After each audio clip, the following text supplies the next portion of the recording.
This episode is brought to you by Cologuard. Do you know what's really scary? Not screening for colon cancer when you turn 45. The Cologuard test is non-invasive, requires no special prep or time off work, and ships right to your door. In just 3 simple steps, Cologuard takes the scare out of colon cancer screening. If you're 45 or older and at average risk, ask your healthcare provider about the Cologuard test. Cologuard is available by prescription only. Learn more or request a prescription today at Cologuard.com/screen. Here's Dov. Dov is in Israel. What city are you in? Hello? Yeah, what city are you in? I live right now. I live in Ramat HaSharon, which is just north of Tel Aviv, next door to Herzliya. Thank you very much for being on the Walter Sterling Show on Another Side of Midnight, Red Apple Audio Networks, based in New York City. Now, it is an honor to speak to you because I am so sick of watching news channels and official newscasts telling me what the official spokespeople are saying, and I never see a citizen of Israel. I never see somebody who works in Israel. I never hear you sharing your feelings about how are things going. Are you worried about being blown out by an Iranian bomb? Are you worried for your life, Dov? Listen, I'll tell you just a brief recap of what's been going on in my life in the last 2 or 3 weeks, I would say. A few weeks ago, I discovered that my dad has lung cancer. He lives over in Fair Lawn, New Jersey. And this was about a week before the war started. I flew ASAP to New York because he was going through brain surgery. It was metastatic, the lung cancer. So while I'm there, the first Shabbat, the first Saturday that I'm there, we hear from the religious community that something started in Israel. And from this moment, I now understand that my wife is in danger. My wife and I, we have 7 kids in Israel. I realized that my flights are about to get canceled on the way back, and literally wound up booking, after about a week of flights being canceled and whatnot, an emergency flight to Israel. We're the only people, by the way, that we go on emergency flights and we overpay for them in order to go to a war zone. But at the end of the day, my wife needs help. She's with 7 kids, and to fly them out, there's no flights coming out of Israel. So getting on that flight was a story and a half. I didn't even know if I was getting on the flight. I literally took an Uber to JFK. Got on this flight for an ridiculously overpriced amount of money. About 10 minutes before landing in Tel Aviv, the plane starts going around the traffic circle, I would say about 10 times, before the captain goes on the radio and says, there are sirens, there's a rocket attack on the area around Ben Gurion Airport. And then we go in for the landings. Between getting off the plane and the baggage claim, we went into bunkers about 5 or 6 times. There were a lot of sirens, a lot of rocket attacks around that hour. And one thing I noticed at Ben Gurion Airport, it literally looked like a U.S. Air Force Army base. And the airport, literally, the duty-free section was completely empty. And so started my road trip, taxi ride back home about, normally it would take about an hour and a half. No traffic, 20 minutes. So, now I'm at home. We literally get woken up every night by these sirens and rocket attacks, ballistic missiles, actually, from Iran. Lebanon is joining in on the game as well with Hezbollah.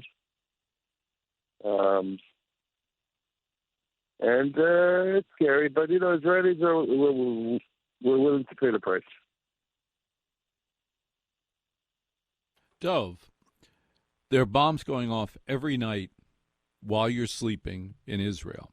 How close are those bombs? How close are you to being killed?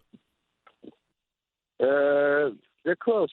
They're close. Today in the morning, this last night we had sirens at 2 o'clock in the morning. There were pretty loud booms. They were in the area.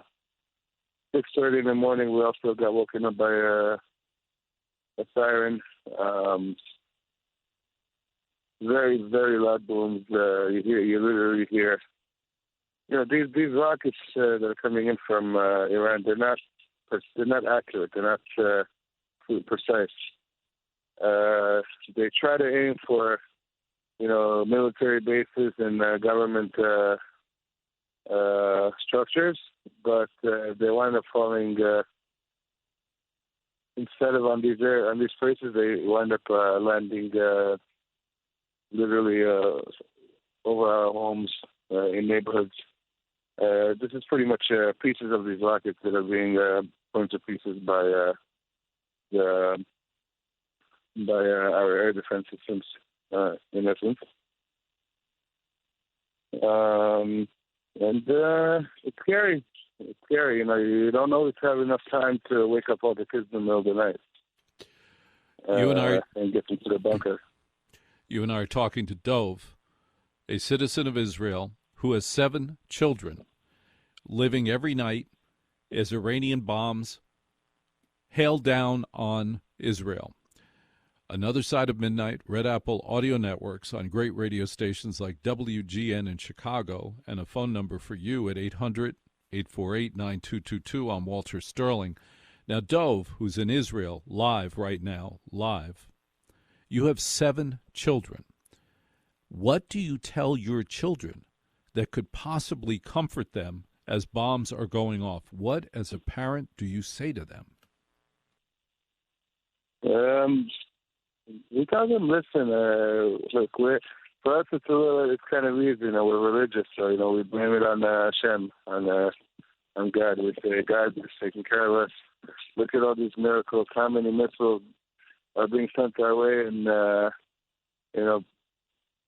thank God no injuries. As long as we listen to what the government tells us, what our own command tells us, we're more or less in good shape. Everything is fine. We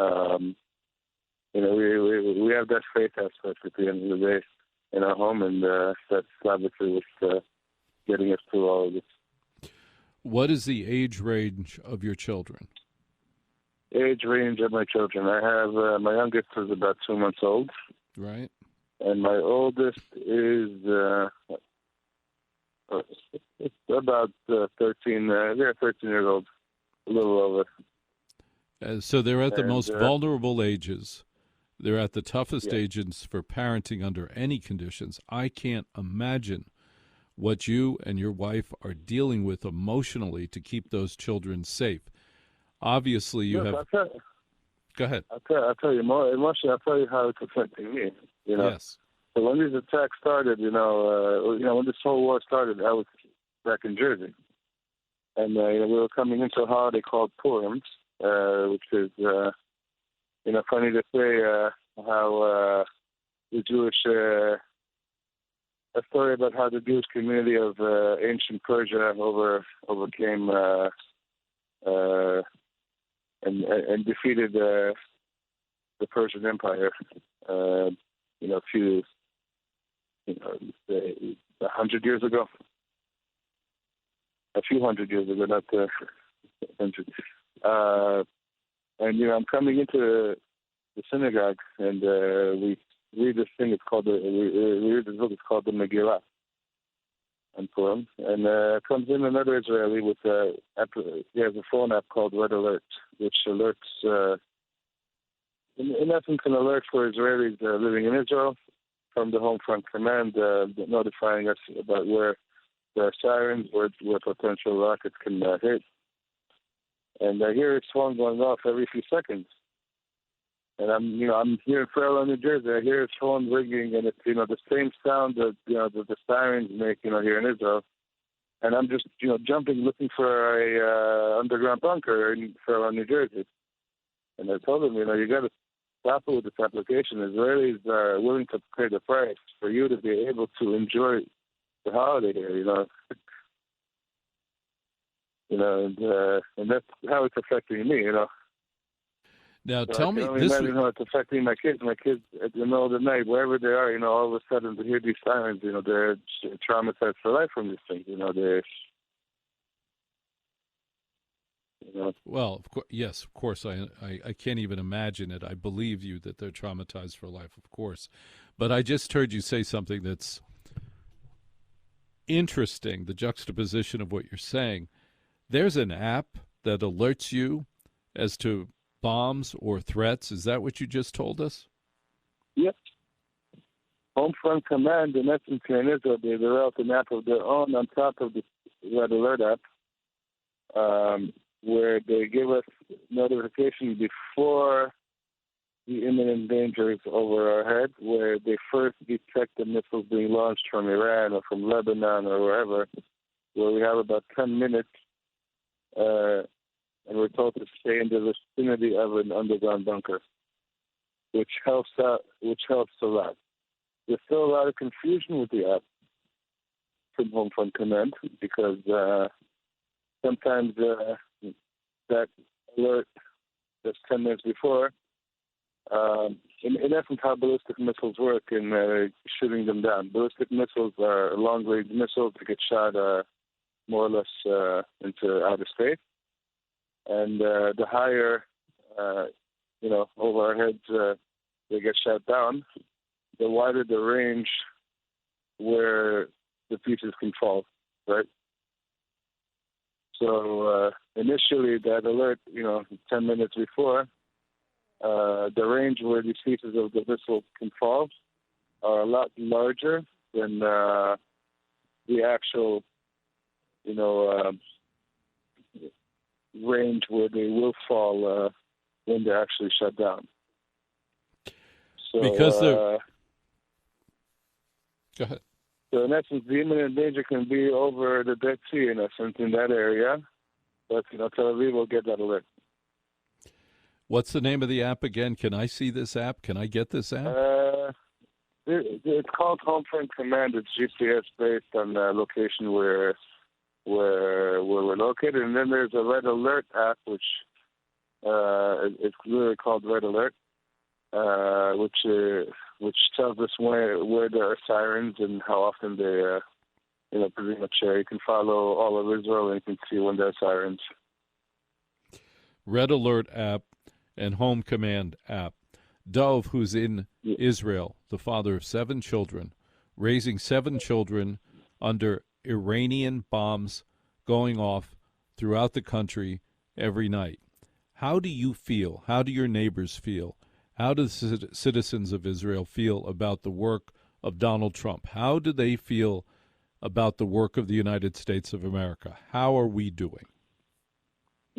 I don't think that Israelis have I don't think that Israelis have ever been so happy to finally have a president that's working with us and that's working with our prime minister. I think the cooperation between Bibi Netanyahu and Donald Trump is incredible, and that's pretty much what most of the people around me are saying as well. Without the U.S., I don't think, without God's intervening the U.S. along with us, I don't think this whole operation would have been possible. It's just incredible. We're very happy that we have such a man running the office in the U.S. I think he's doing a lot of good around the world, and hopefully, I hope that in the U.S. They recognize that. Dov, who's in Israel, it just explained that the people of Israel are supportive of Donald Trump. They believe he's doing a great job. What I can't believe, Dov, is that it has taken 46 or 47 years for a president of the United States to take action on the clear and apparent and urgent and immediate threat that Iran has always presented to the United States for 46 years.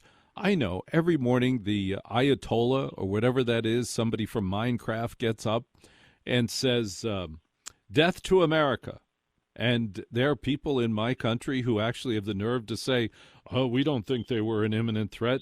No, really, they wake up every day with an incredible Air Force, an incredible Army, and they say, death to America. What else do you need to know? Death to Israel, death to America, And then they destabilize the whole Middle East, always, and they enslave and shame and punish women for being women and speaking and being seen. Well, what the hell else do you need to know? What else do you need to know? Why wait 46 years? Of course. You know, to be honest, I don't know why why the U.S. waited so long. You know, as a U.S. citizen as myself, I'm kind of in shock here. The chants are death to America, death to Israel, death to America, death to the Western world.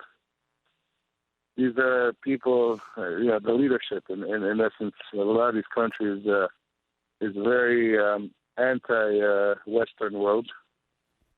They hate us. Anti-freedom, they're all about oppression. They're all about not educating their people with, keeping people under the radar, keeping the citizens under the radar in order to be able to do whatever they want and get away with whatever they want.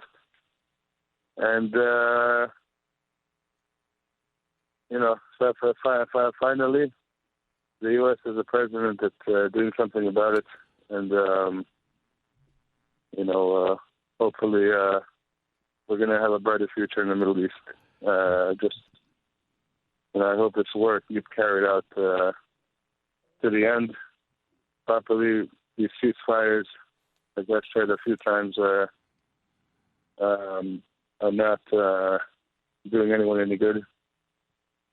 They just quiet down the problem and let it grow even more. Dov is a once and for all. Dov is a citizen of Israel. He is speaking to us from Israel, from a bunker. I am grateful for the fact that he is raising 7 children, taking care of the 7 children. Do you have a question for Dov live in Israel? Here's the phone number, 800-848-9222, 800-848-9222, because all we ever hear from are the official spokespeople. Here's a citizen in Israel, may have answers to other questions that you and I have. How did you feel, Dov? How did your neighbors feel at the most appalling action on of a president of the United States when Barack Obama, on the last day of his reign, put $1 billion on a wooden pallet, wrapped it in saran wrap, put it in an unmarked airplane, and flew it to Iran? I'm like, what?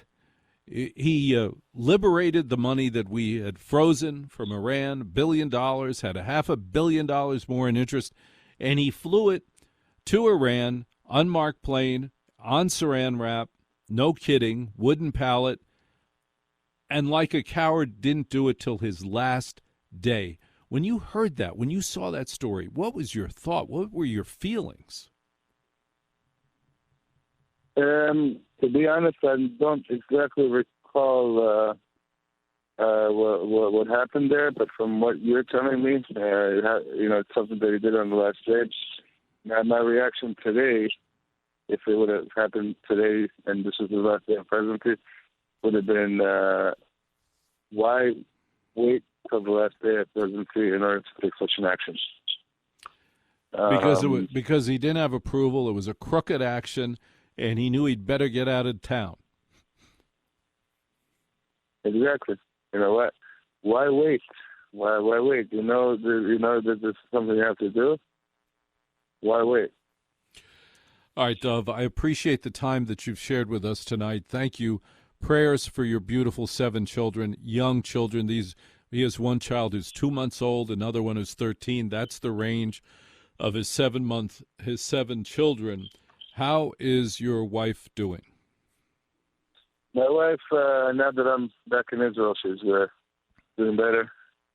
Trying to help her out wherever I can, obviously. Our 2-year-old daughter, it's her evil birthday today. So hopefully we'll try and celebrate that. Well, happy birthday to her. And in spite of this, she's going to have a great life. Because of this, she ultimately will have a great life. I appreciate your time. I hope it's okay if we call you again. You're a terrific guest, an honest man, a good man. Take care of those babies, and prayers to you and the people of Israel. Thank you so much for being on Another Side of Midnight, the Red Apple Audio Networks with Walter Sterling. Thank you. Ryan Reynolds here from Mint Mobile with a message for everyone paying big wireless way too much. Please, for the love of everything good in this world, stop. With Mint, you can get premium wireless for just $15 a month. Of course, if you enjoy overpaying, no judgments, but that's weird. Okay, one judgment. Anyway, give it a try at mintmobile.com/switch. Upfront payment of $45 for 3-month plan, equivalent to $15 per month required. Intro rate first 3 months only, then full price plan options available. Taxes and fees extra. See full terms at mintmobile.com.